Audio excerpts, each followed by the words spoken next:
يا مكة يا حرما أشجانا نلت عيزا وطبت مكانا وطبت مكانا. اعوذ باللہ من الشیطان الرجیم. بسم اللہ الرحمن الرحیم. الحمدللہ رب العالمین والعاقبۃ للمتقین والصلاۃ والسلام علی سید الانبیاء والمرسلین وعلی آلہ وصحبہ اجمعین.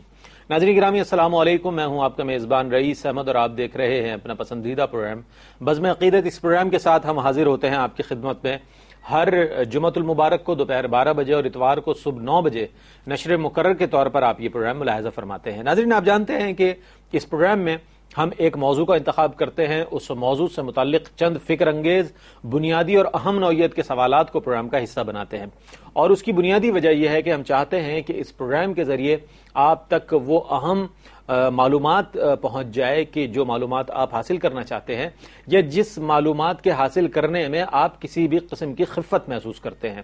ظاہر ہے خواتین ہوں یا حضرات ہوں، علماء دین کے پاس جانا اور کسی مسئلے کا حل معلوم کرنے میں وہ اپنے لیے کسی قسم کی بھی تکلف سے کام لیتے ہیں. لیکن اس پروگرام کا مقصد یہ ہے کہ اگر آپ کے ذہن میں کوئی الجھن ہے، کوئی سوال ہے، کوئی آپ کے ذہن میں کوئی ایسی الجھن ہے کہ جو بہت دنوں سے حل نہیں ہو رہی ہے، جس کا جواب نہیں مل رہا، تو اس پروگرام کے ذریعے ہم کوشش کرتے ہیں کہ ان تمام آپ کے ذہنوں میں موجود سوالات کو پروگرام کا حصہ بنائیں. بزم عقیدت میں ہم ایک موضوع کا انتخاب آج بھی کر کے آپ کی خدمت میں حاضر ہوئے ہیں. ناظرین گرامی آپ جانتے ہیں کہ الحمدللہ ثم الحمدللہ ہر سال آپ جانتے ہیں کہ پوری دنیا سے مسلمانان عالم جنہیں اللہ رب کریم نے توفیق دی ہے، استطاعت دی ہے، وہ حج بیت اللہ کی سعادت حاصل کرتے ہیں.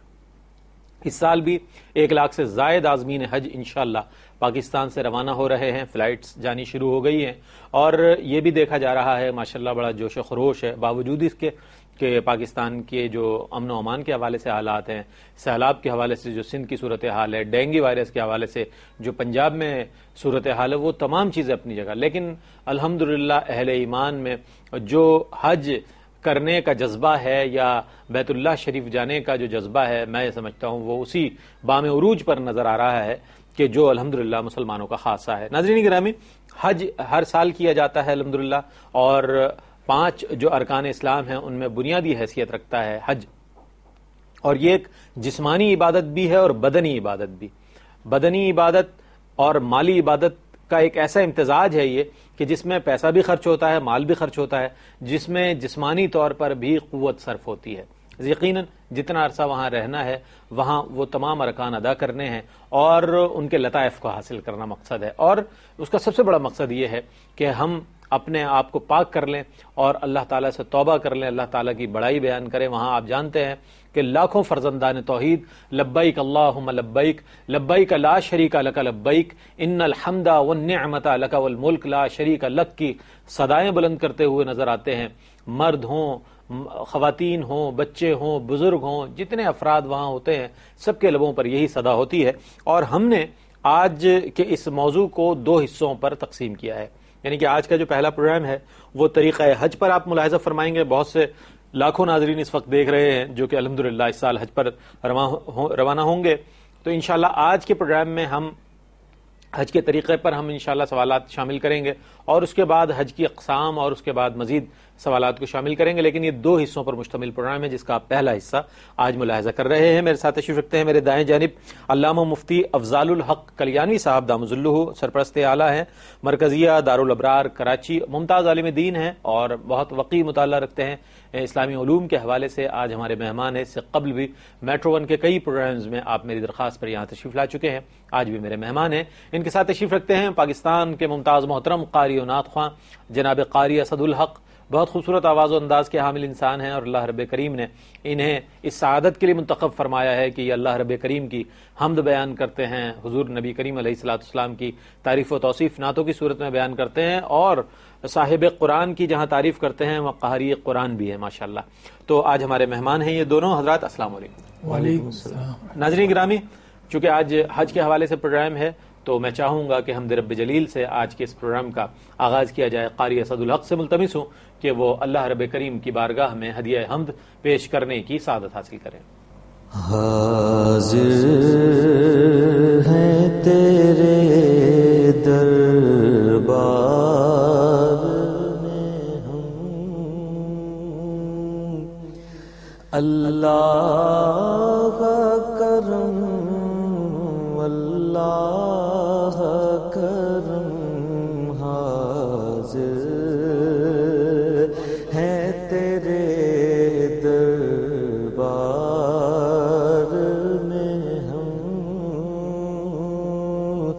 اللہ کرم اللہ کرم دیتی ہے صدا یہ چشم نم اللہ کرم اللہ کرم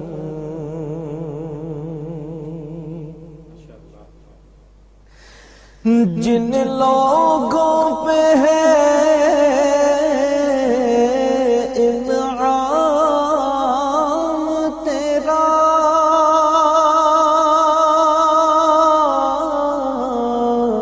ان لوگوں میں لکھ دے نام میرا جن لوگوں پہ ہے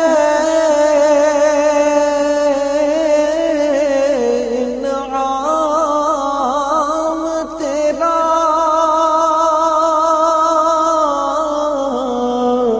ان لوگوں میں لکھ دے نام میرا محشر میں میرا رہ جائے بھرم اللہ کرم اللہ کرم محشر میں میرا رہ جائے بھرم اللہ کرم اللہ کرم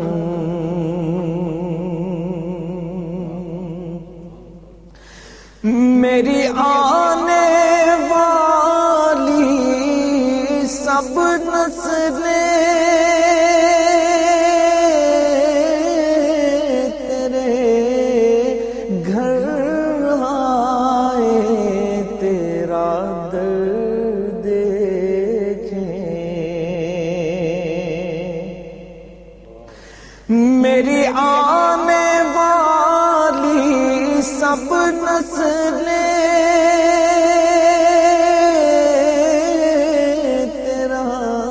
تیرے گھر آئے تیرا درد دیکھیں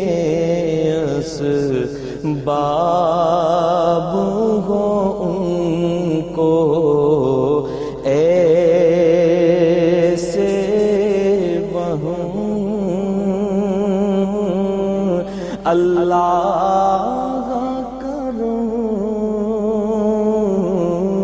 اللہ کرم اسباب ہوں ان کو ایسے وہم اللہ کرم اللہ کرم حاضر ہیں تیرے دربار میں ہم اللہ کرم اللہ کرم کیا کہنے ہیں سبحان اللہ. سید صبیح الدین صبیح رحمانی کا لکھا ہوا معروف کلام پیش کرنے کی سعادت حاصل کر رہے تھے قاری اسد الحق. ناظرین گرامی، جیسا کہ میں نے ابتدا میں عرض کیا کہ مفتی افضال الحق کلیانوی صاحب دعوت اللہ ہمارے مہمان ہیں، جو کہ طریقہ حج کے حوالے سے انشاءاللہ ہمیں آج ہمارے سوالات کے جوابات دیں گے. مفتی صاحب یہ فرمائیے کہ طریقہ حج سے پہلے ہم یہ چاہیں گے کہ بہت سے لاکھوں افراد اس وقت ہمیں دیکھ رہے ہیں کہ جو انشاءاللہ اس سال حج بیت اللہ کی سعادت حاصل کریں گے، تو حج کی تیاری کس طرح ہونی چاہیے، اور پھر اس کے بعد انشاءاللہ ہم طریقہ حج کی طرف آئیں گے. آیا کس طرح ہونی چاہیے، کتنے دن پہلے ہونی چاہیے اور کیسے ہونی چاہیے؟ بسم اللہ الرحمن الرحیم نحمده ونصلي ونسلم على رسوله الكريم اما بعد وللہ علی الناس حج البیت من استطاع الیہ سبیلا ومن کفر فإن اللہ غنی عن العالمین وقال النبی صلی اللہ تعالی علیہ وسلم من حج فلم يرفث ولم يفسق رجع من ذنوبه كيوم ولدت امه. رئیس بھائی دیکھیں، جو سوال آپ نے کیا ہے اس حوالے سے جب ہم حج کا معاملہ دیکھیں تو دو نوعیتیں بنتی ہیں حج پہ جانے کے حوالے سے. ایک نوعیت تو ہے خارجی اور ظاہری، اور ایک نوعیت ہے باطنی اور روحانی. تو دونوں اعتبار سے تیاری ہونی چاہیے. روحانی اور باطنی اعتبار سے اس طرح کہ آدمی باضابطہ نیت اپنی خالص کر لے، نیت درست کر لے. انما الاعمال بالنیات، کہ یہ حج بہت بڑی عبادت ہے، ایک بہت بڑی سعادت ہے، صرف اور صرف اللہ ہی کے لیے ہونی چاہیے. اس کے علاوہ روحانی طور پر ہم جتنے بھی ایسے گناہ ہیں جو قلبی اعتبار سے کہلاتے ہیں رذائل، ان سے بھی معاملات جو ہے نا صاف رکھیں. جیسے حسد ہے، تکبر ہے، اس طرح کے جو غرور وغیرہ یہ چیزیں ہیں جو انسان کے دل میں ہوتی ہیں، ان سے بھی دل کو پاک کرے. ساتھ ساتھ یہ کہ کچھ روحانی اور جو امراض ہیں جن میں آدمی جھوٹ کا مریض ہوتا ہے، غیبت کا، چغل خوری کا، اس طرح کے بہت سے جو رذائل ہیں ان سے بھی اپنے آپ کو پاک و صاف کرے. تو روحانی اعتبار سے اس طرح کے تمام جو ہے عیوب سے انسان اپنے آپ کو نکالے اگر اس میں کوئی ایسی عیوب ہیں اور وہ سمجھتا ہے، ورنہ یہ کہ اصلاح کرائے کہیں اپنی بیٹھ کے صحبتوں میں. تو روحانی اعتبار سے بھی تیار کرے اپنے آپ کو، اور خارجی اعتبار سے بھی باضابطہ طور پر اپنے آپ کو جو ہے نا پورا اہتمام کر کے تیاری میں لائے. اور اس میں ظاہری اعتبار سے ایک تو جسمانی طور پر اپنے آپ کو تیار کرے کہ وہاں چلنے کا کام بہت زیادہ ہے، چلنا ہی چلنا. اور پھر اس میں مجاہدوں کی کیفیت آتی ہے، خاص طور پہ جو حج کے 5 ایام ہیں اس میں بھرپور مجاہدہ ہے.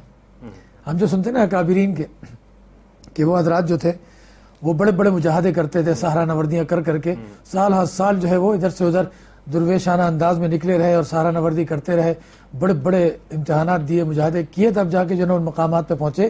تو آج کے دور میں اللہ تعالیٰ کی شان ہے کہ یہ حج ابھی بھی ایسی مطلب اس میں نوعیت ہے کہ ایک آدمی اگر جو ہے مجاہدہ کر لے اس حج کا اور صحیح معنی میں کر لے تو بڑے درجے اس کو مل جائیں.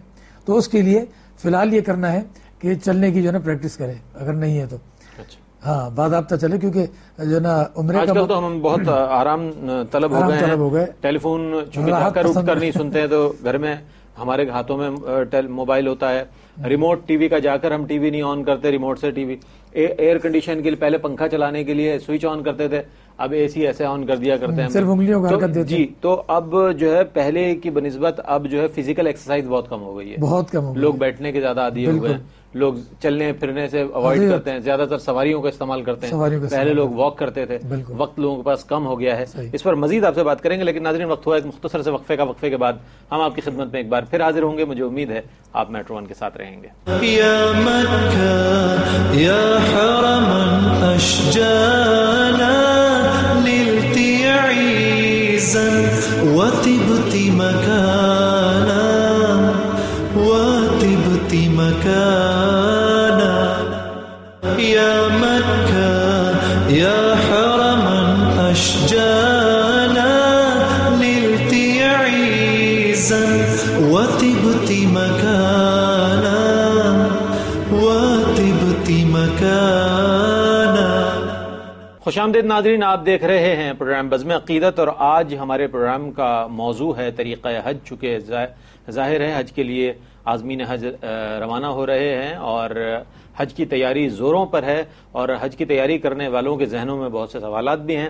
اپنے طور پر وہ بہتر کرنے کی کوشش کرتے ہیں، لیکن کیا ہی اچھا ہو کہ علماء دین کی زبانی جس طرح طریقہ حج اور اس کے لیے تیاری کا طریقہ ہے اگر آپ سن لیں اور اس پر عمل کریں تو میں سمجھتا ہوں کہ آپ کی اس عبادت کے لطائف آپ کو بہت زیادہ حاصل ہو سکیں گے. مفتی صاحب، آپ سے یہ میں نے سوال کیا تھا کہ آپ نے بہت خوبصورت انداز میں جو باطنی پاکیزگی ہے اس کے حوالے سے بہت خوبصورت باتیں ارشاد فرمائی کہ آیا جو انسان کے اندر حسد ہے، کینہ ہے، بغض ہے کسی کے لیے، یا کسی کے لیے برائی رکھتا ہے وہ اپنے ذہن و دل میں، ان چیزوں سے تو پہلے اپنے آپ کو پاک کر لے.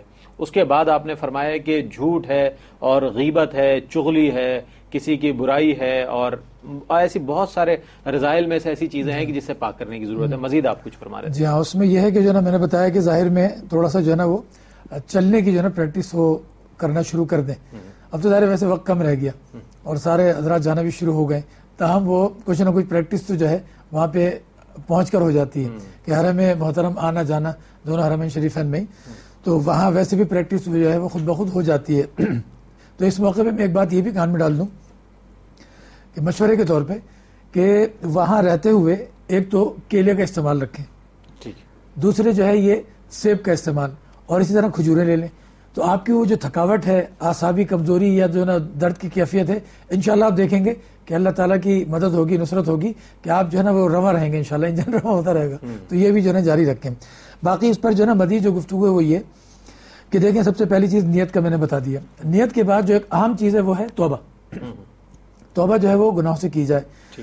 توبہ بھی جو ہے ایک تو نارملی انسان سمجھتا ہے کہ بھئی گناہوں سے توبہ، لیکن اس کی تفصیل اتنی یاد رہے، مختصراً میں عرض کر دوں کہ توبہ میں ایک تو حقوق اللہ ہیں اور دوسرے حقوق العباد.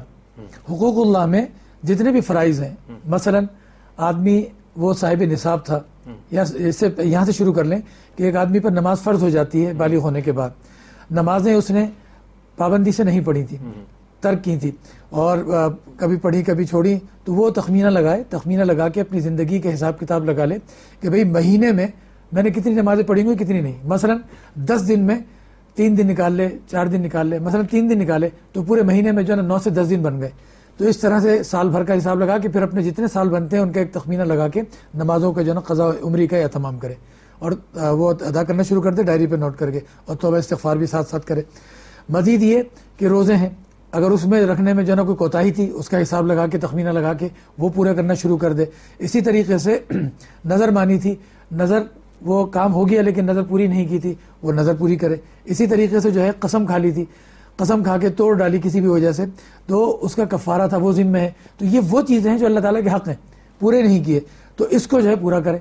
اس کے علاوہ بندوں کے حقوق میں بندوں کو کسی کو زبان سے برا بھلا کہہ دیا تھا، یا ہاتھ سے جو ہے نا کسی کو تکلیف پہنچائی تھی، یا کسی اور طریقے سے تکلیف پہنچائی تھی، یہ ساری تکلیفیں جتنی بھی ہیں اس سلسلے میں اگر معافی مانگنے کی کوئی صورت ہے تو معافی مانگ لے. معافی مانگنے کی صورت نہیں ہے تو ان کے لیے کثرت سے مغفرت کی دعا کرے. اس میں تو ہمارے یہاں تو انا متاثر ہوتی ہے، متاثر ہوتی ہے.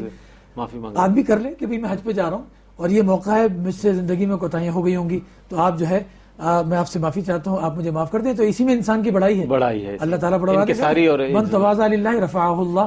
حضور کا ارشاد ہے کہ جس نے اللہ کے لیے عاجزی انکساری اختیار کی، اللہ اس کو بلندیوں پر اللہ کے لیے یہ بڑی بات ہے کہ ہم عبادت کے لیے جا رہے ہیں، حج کے لیے جا رہے ہیں. عام زندگی میں بھی جو اللہ کے لیے تواضع اختیار کرے گا، اپنا حق ہوتے ہوئے بھی معاف کر دیتا اس پر، اسی طریقے سے سمجھ رہا ہے کہ میں کچھ کر بھی سکتا ہوں تب بھی معاف کر دیا، تو اللہ بڑا بناتے ہیں اس کو. تو بہرحال اس طریقے سے ہو کر، اور اس میں خاص پہلو جو ہے وہ ہے قرض کا، کہ قرض جو ہے اس کا اہتمام سے جو ہے نا سلسلہ رکھے. کسی سے بھی کبھی قرض لیا تھا تو اس کا حساب کتاب یا تو معاف کرا لے، یا دینا ہے تو دینے کا سلسلہ، یا جو بھی ترتیبیں بنا لے وہ معاملہ پورا کر دے. اور اس میں جو اہم پہلو ہے رئیس بھائی وہ یہ ہے کہ کسی کا حق ہم نے لیا چوری کی صورت میں، یا ڈکیتی کی صورت میں، چھپا لینے کی صورت میں، حدیث مبارکہ میں بڑی وعید آئی ہے کہ میدان جہاد میں جہاد کرنے کی صورت میں ایک شخص، وہ سارے معاملات ہوئے تو مال غنیمت سے جناب چادر لے لی تھی کوئی، یا تسمے لے لیے تھے جوتے کے، اس طرح کی کیفیت تھی. حضور نے شہید ہو گیا، وہ لوگوں نے بڑا اس کو کیا کہ دیکھو تو شہید ہو گیا. حضور نے فرمایا جہنم میں. صحابہ حیران ہوئے تو اس پر جو ہے نا پوچھا تو حضور نے فرمایا کہ اس نے مال غنیمت تقسیم ہونے سے پہلے بغیر اجازت کے ایک چادر لے لی تھی، وہ چادر جو ہے نا اس کے درمیان حائل ہو گئی. کتنا بڑا مقام ہے حضور کے ساتھ جہاد کرنے کا، شہادت کا اتنا بڑا درجہ، لیکن وہ چادر آڑے آ گئی. آج ہم دیکھ نہیں رہے، چوریاں ہو رہی ہیں، ڈکیتیاں ہو رہی ہیں، گاڑیاں چھین رہے ہیں، موبائل چھین رہے ہیں، لوگوں کو قتل کر رہے ہیں، سارے حقوق ہم ذمہ لے رہے ہیں. ہم اللہ کو کیسے جواب دیں گے؟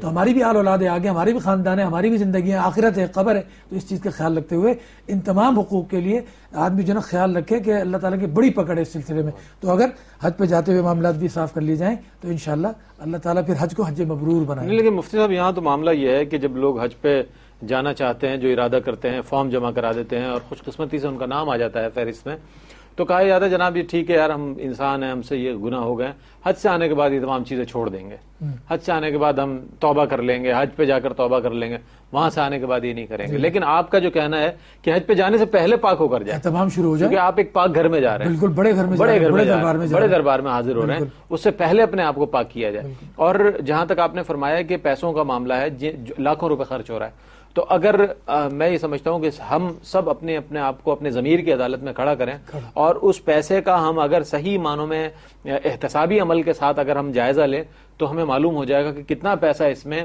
ہمارا رزق حلال کا ہے اور کتنا پیسہ دیگر ذرائع سے اس میں شامل ہوا. بہرحال اللہ تعالیٰ معاف فرمانے والا ہے. یہ بہت بنیادی بات کہی آپ نے کہ جیسے آپ نے وہ چادر کی اور اس کی تسمے کی مثال دی، وہ شہادت کا درجہ پانے کے باوجود وہ چیزیں حائل ہو گئی، رکاوٹ بن گئی. تو آج کے مسلمان کے لیے یہ سوچنے کا مقام ہے کہ آیا اتنے بڑے دربار میں جا رہے ہیں، اتنی بڑی سعادت حاصل کر رہے ہیں، تو اس سعادت کے حصول کے لیے جو پیسہ خرچ ہو رہا ہے کیا وہ پیسہ حلال ہے؟ یہ سوال ضرور آپ ذہن میں رکھیے گا. اور بہرحال توبہ کے دروازے کھلے ہیں، اللہ تعالیٰ کی بارگاہ میں توبہ ضرور کر کے جائیں جیسے مفتی صاحب نے فرمایا. صاحب ایک اور چیز یہ پوچھنا چاہوں گا کہ تیاری کیسے کی جائے سامان کے حوالے سے؟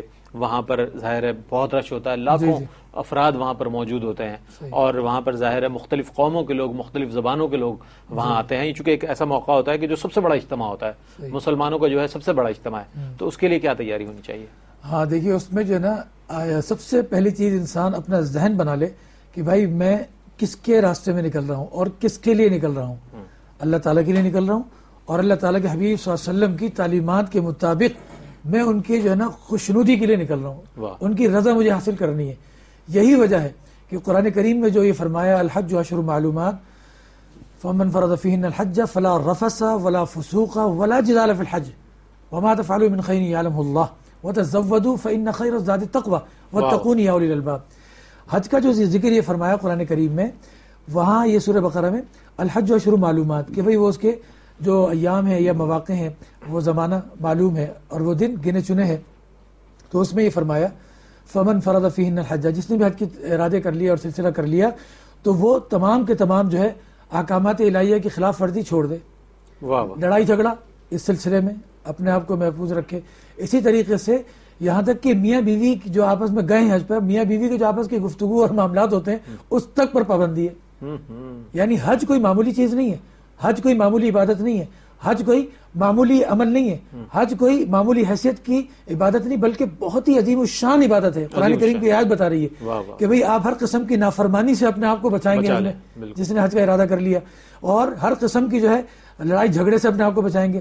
وہاں پر حج میں یہ مواقع آتے ہیں، گناہوں کے معاملات اور مواقع بھی بہت زیادہ ہیں. اسی طریقے سے لڑائی جھگڑے کے مواقع بھی بہت پیش آ جاتے ہیں کیونکہ آدمی جو ہے نا محنت کرتے کرتے مجاہدہ کرتے کرتے چڑچڑا ہو جاتا ہے، تھک جاتا ہے، چھوٹی چھوٹی باتوں پہ لڑنے کھڑا ہو جاتا ہے. اور جناب وہاں تو ہم نے یہ بھی دیکھا پیدر پہ جو گئے ہیں، کبھی آدمی وہاں اپنے عہدے کی دھمکی دے رہا ہے، کہیں اپنی جناب جو خاندان کی دھمکی دے رہا ہے، کہیں جناب وہ اپنے کسی جماعت اور تنظیم کی دھمکی دے رہا ہے، کوئی کسی اپنے ادارے کی دھمکی دے رہا ہے میدان عرفات میں چھوٹی سی جگہ میں. بھائی اس میں کوئی مسئلہ تھوڑی، آپ جو ہے محبت سے پیار سے ایک دوسرے تو کر کے جگہ تھوڑی بہت آگے کر لو، یہاں نہیں تو وہاں مل جائے گی. ہمیں تو یہاں پہ اللہ تعالیٰ کی رضا لینے کے ہم آئے، خوشنودی لینے کے لیے آئے، لوٹنے سمیٹنے آئے. اب یہاں تو مجاہدہ ہی مجاہدہ کرنا ہے اور تکلیفیں برداشت کرنی ہے. تو سب سے پہلے نمبر پر ہم ذہن یہ بنا لیں کہ ہمیں اللہ تعالیٰ کی کوئی نافرمانی نہیں کرنی کسی بھی طرح کی، اور اللہ تعالیٰ کی رضا اور خوشنودی کے لیے کرنا ہے یہ کام، اور ساتھ میں کسی سے لڑنا جھگڑنا ہی نہیں ہے. اور اس کے ساتھ ساتھ یہ کہ اس میں احکامات الہی پوری کرنے میں یہاں تک پابندی ہم پر لگی ہے کہ میاں بیوی جن کا اتنا قریب ترین رشتہ ہے وہ بھی آپس میں کسی قسم کی جو میاں بیوی کے معاملات کی باتیں ہوتی ہیں وہ نہیں کریں گے. اب اس کا مطلب یہ بھی نہیں سمجھو کوئی کہ بھئی طواف کر رہا ہے اور صحیح کر رہا ہے تو اس میں ہاتھ پکڑنے میں یا ساتھ چلنے میں بھی کوئی پابندی نہیں، یہ نہیں ہے. شہوت کے معاملات کے حوالے سے پابندی رکھنی ہے، قلب میں بھی کوئی تقاضا پیدا ہو رہا ہے اس پر بھی کوئی گرفت نہیں ہے، لیکن آپ کو احتیاط پوری رکھنی ہے. وہ ایک الگ بات ہے کہ حج کے حوالے سے بڑی بڑی پابندیاں ہیں اور بعض موقع وہ بھی ہیں کہ اس پر پوری اونٹ اور پوری گائے دینی ہے، بالکل جی ہاں. تو اس طرح کے مواقع اس پہ بھی انشاءاللہ ہم گفتگو کر لیں گے ضمناً. تو بہرحال کہنے کا مقصد یہ ہے کہ سب سے پہلی چیز آدمی یہ ذہن بنا لے کہ میں پوری طرح سے مجاہدہ کرنے کے لیے جا رہا ہوں اور ہر طرح کی تکلیفیں برداشت کرنے جا رہا ہوں. وہ حجاج کی طرف سے پیش آئے، میرے ساتھیوں کی طرف سے پیش آئے، انتظامیہ کی طرف سے پیش آئے، وہاں کی حکومت کی طرف سے پیش آئے، ہماری حکومت کی طرف سے پیش آئے، ہمارے گروپ لے جانے والوں کی طرف سے پیش آئے. ہر تکلیف مجھے برداشت کرنی ہے. کیوں؟ اللہ کے لیے، اللہ کے حبیب صلی اللہ علیہ وسلم کی تعلیمات کو پورا کرنے کے لیے. تو انشاءاللہ یہ ذہن اگر پہلے سے بنا لیا تو حج مبرور بنے گا، اور انشاءاللہ اللہ تعالیٰ نے چاہا تو ساری سعادتیں، برکتیں اور اللہ تعالیٰ کی طرف سے جو حج ہے وہ حج مبرور بنے گا انشاءاللہ. ٹھیک، اچھا مزید آپ سے بات کریں گے مفتی صاحب، لیکن ناظرین وقت ہوا ایک مختصر سے وقفے کے بعد ہم آپ کی خدمت میں ایک بار پھر حاضر ہوں گے. ناظرین ہمارے ساتھ رہیے گا، ہم جا رہے ہیں ایک مختصر سے وقفے پر، امید ہے آپ ہمارے ساتھ رہیں گے. يا مكة يا حرما أشجانا نلت عيزا وطبت مكانا وطبت مكانا يا مكة يا حرما أشجانا نلت عيزا وطبت مكانا وطبت مكانا. خوش آمدید ناظرین، آپ دیکھ رہے ہیں پروگرام بزم عقیدت، اور آج طریقہ حج سے متعلق بہت بنیادی اور اہم نوعیت کے سوالات کو ہم نے پروگرام کا حصہ بنایا. مفتی افضال الحق کلیانوی صاحب ممتاز عالم دین ہمارے ساتھ مہمان ہیں اور ہمارے سوالات کے جوابات دے رہے ہیں. ان کے ساتھ تشریف رکھتے ہیں قاری اسد الحق ممتاز و محترم ثنا خان. انشاءاللہ آخر میں نعت رسول مقبول صلی اللہ علیہ وآلہ وسلم پیش کرنے کی سعادت حاصل کریں گے. مفتی صاحب بہت اچھی باتیں کہی آپ نے، بلا شبہ غصے کو کنٹرول کرنا چاہیے، اور ایسے دربار میں کہ جو دربار قبولیت کا دربار ہے، جہاں بڑی گرفت بھی ہے، جہاں بڑی رحمتیں ہیں، تو وہاں پر گرفت بھی بہت زیادہ ہے. تو یہ فرمائیے کہ میں عرض یہ کر رہا تھا کہ سامان کیا رکھا جائے ساتھ، زاد سفر کیا ہو.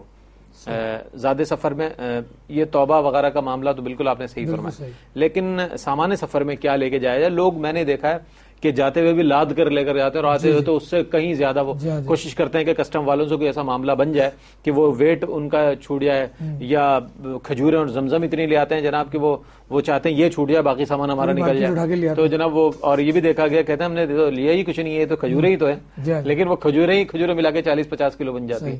تو یہ جو ایک طریقہ ہے کہ پھر وہاں کی مارکیٹوں میں چلے جانا، وہاں شاپنگ کرنا، یہ سب حج کو کتنا متاثر کرتی ہیں چیزیں. یہی جو ہے نا بہت اہم سوال آپ نے اٹھایا. ظاہر ہے کہ دوسرے مسائل اور چیزیں انسان کتابوں میں پڑھ لیتا ہے، سنتا بھی رہتا ہے، لیکن یہ پہلو بڑا اہم ہے اس حوالے سے کہ ٹھیک ہے ایک آدمی جا رہا ہے تو یہاں سے جاتے ہوئے کچھ سامان لے جانا ہے، تو ضروریات زندگی بھی شامل ہے وہ کہ بھئی لباس پوشاک ہیں، 4 سے 5 سوٹ یا 6 سوٹ لے لے بہت زیادہ، اسی میں جو ہے اپنے دھلائی وغیرہ کر کے سلسلہ چلا لے. تو جتنا کم مطلب سامان رکھے گا اچھا ہے. اسی طریقے سے اپنی جو ہے نا ضرورت میں اینک ہے، کوئی لگاتا ہے چشمہ، ایک سے زائد، جی ہاں 2 رکھ لے. اسی طریقے سے سلائی وغیرہ سے متعلق سوئی دھاگا ہے، یا اسی طریقے سے جو ضروریات زندگی میں جو روز مرہ کی چیزیں ہیں وہ چیزیں تھوڑی تھوڑی رکھ لے. برتن ہے، پلیٹ ہے، گلاس ہے، چمچ ہے، جوتے چپل جو ہیں. لیکن سیزر وغیرہ تو وہ اسکیننگ ہو جاتی ہے تو وہ رکھ لیتے ہیں، ہو جاتی ہے اور وہ منع کرتے ہیں، لیکن اس کا طریقہ یہ ہے، اب ظاہر ہے کہ بات سامنے جا رہی ہے اور ایئرپورٹ ادھر ادھر بھی سنی جائے گی. میں کیا بات کروں، کیری میں رکھ لیا جائے اس کو. جی ہاں، تو وہ خیر تھوڑا بہت وہ بھی جو ہے نا خیال کرتے ہیں، لیکن میں معذرت کے ساتھ یہ بات کہہ دوں کہ اس کو جو ہے نا طریقے سے رکھ کے لے جائیں.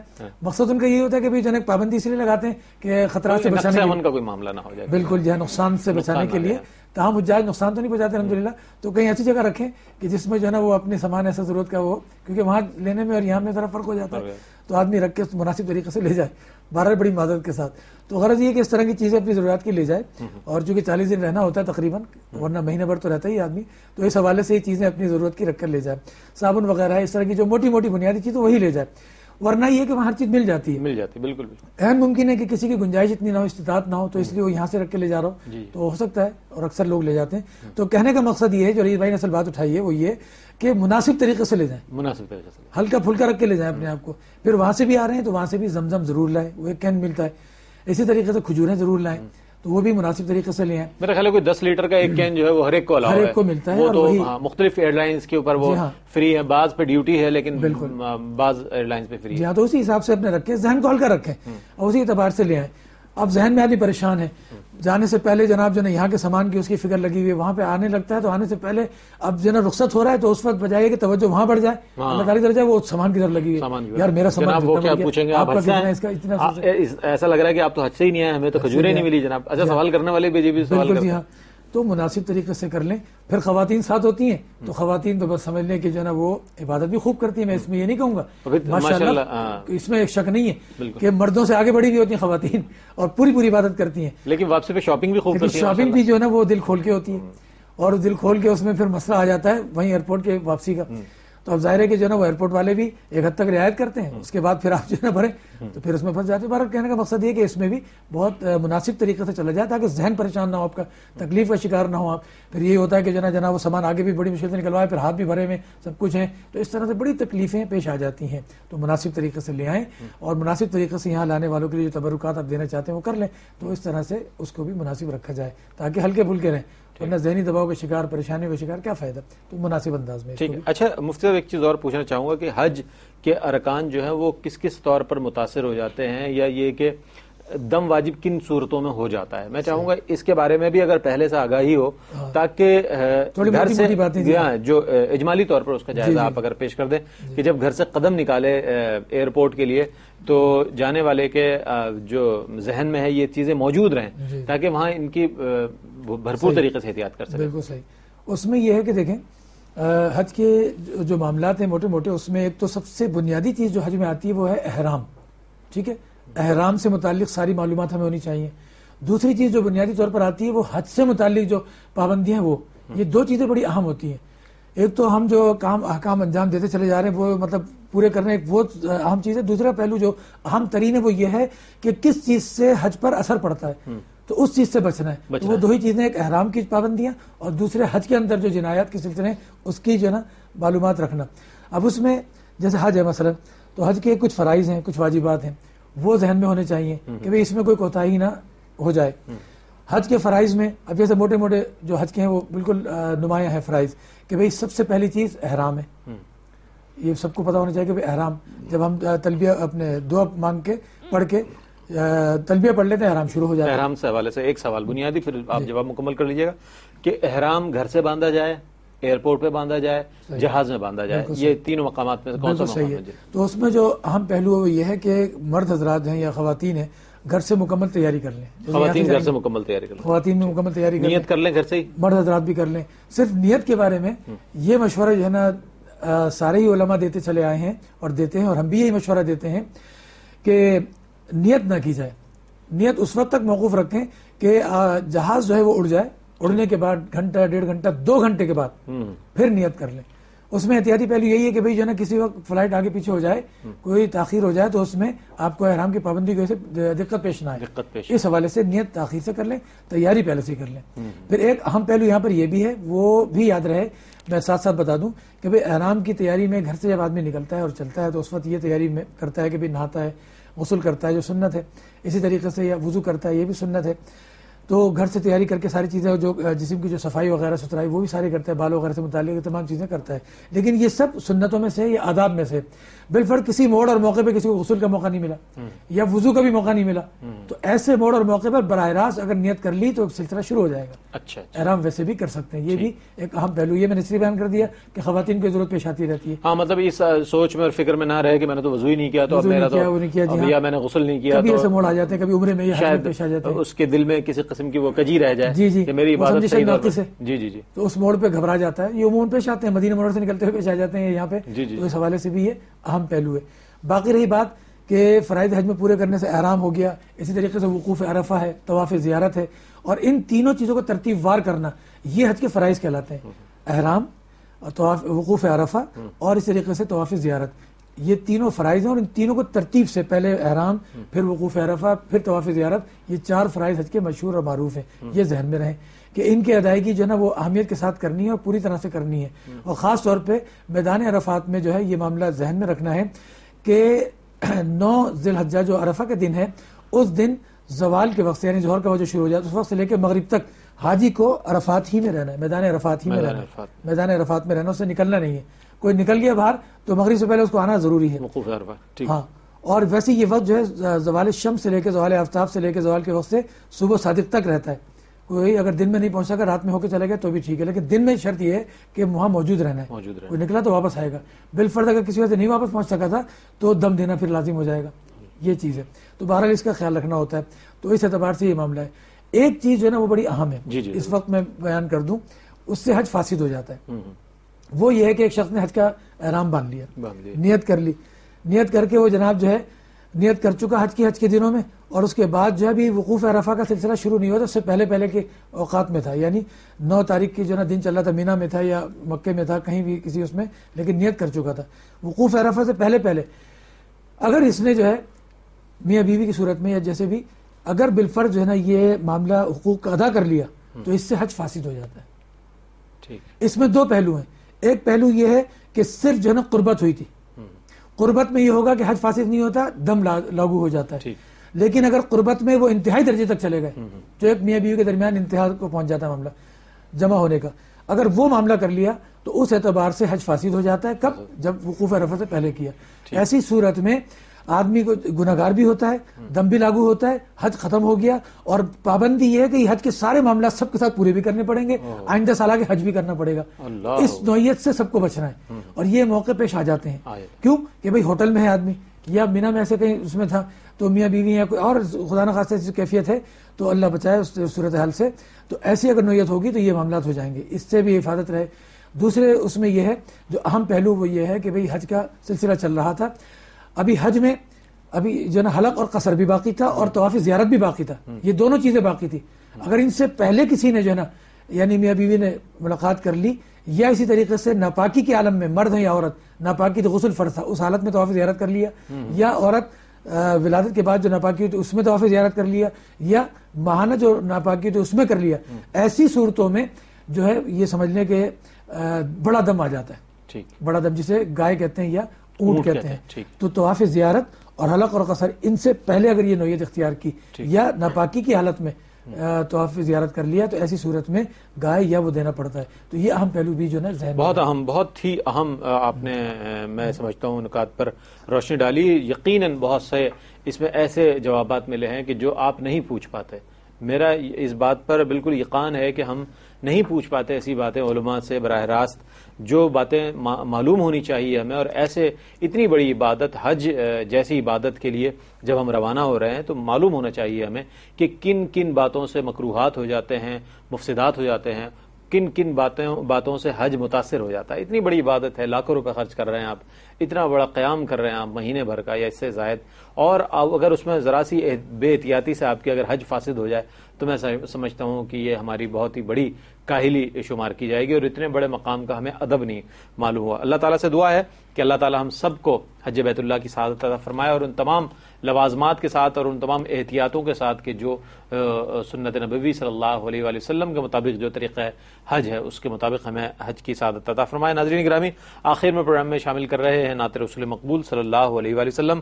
دونوں حضرات کا میں شکریہ ادا کروں گا، مفتی افضال الحق کلیانی صاحب آپ کا، قاری اسد الحق صاحب کا، آپ کا بھی کہ آپ یہاں تشریف لائے۔ ناظرین گرامی، انشاءاللہ آئندہ پروگرام بھی آپ اسی موضوع پر ملاحظہ فرمائیں گے۔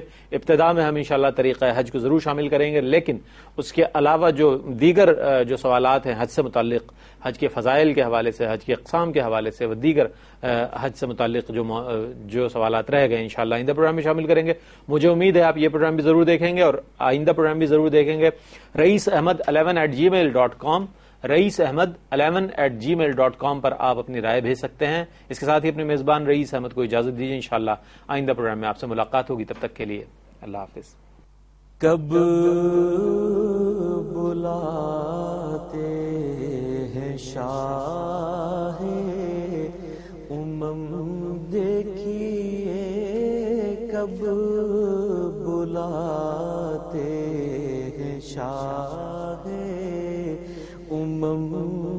دیکھیے، کب مدینے کو جاتے ہوں دیکھیے، کب مدینے کو جاتے ہوں دیکھیے، چوم کر ان کے نقش قدم دیکھیے، چوم کر ان کے نقش قدم دیکھیے، کس بلندی پہ پہنچے ہیں ہم دیکھیے، کس بلندی پہ پہنچے ہیں ہم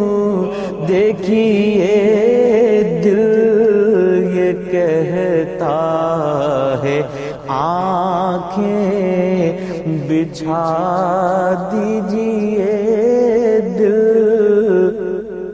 یہ کہتا ہے آنکھیں بچھا دیجیے، جس جگہ ان کے نقش قدم دیکھیے، جس جگہ ان کے نقش قدم دیکھیے، یوں سمجھ میں نہ آئے جو شان کرم، یوں سمجھ میں نہ آئے جو شان کرم، چل کے طیبہ میں شان کرم دیکھیے، چل کے طیبہ میں شان کرم دیکھیے، آپ کے ہاتھ ہے لاج یا مصطفیٰ، آپ کے ہاتھ ہے لاج یا مصطفیٰ، حشر میں کھل نہ جائے بھرم دیکھیے، حشر میں کھل نہ جائے بھرم دیکھیے، باب جنت پہ رو کے ہے رضوان مجھے، باب جنت پہ رو کے ہے رضوان مجھے، دیکھیے دیکھیے یا شفیع امم، دیکھیے دیکھیے یا شفیع امم، دیکھیے کب بلاتے ہیں شاہ امم،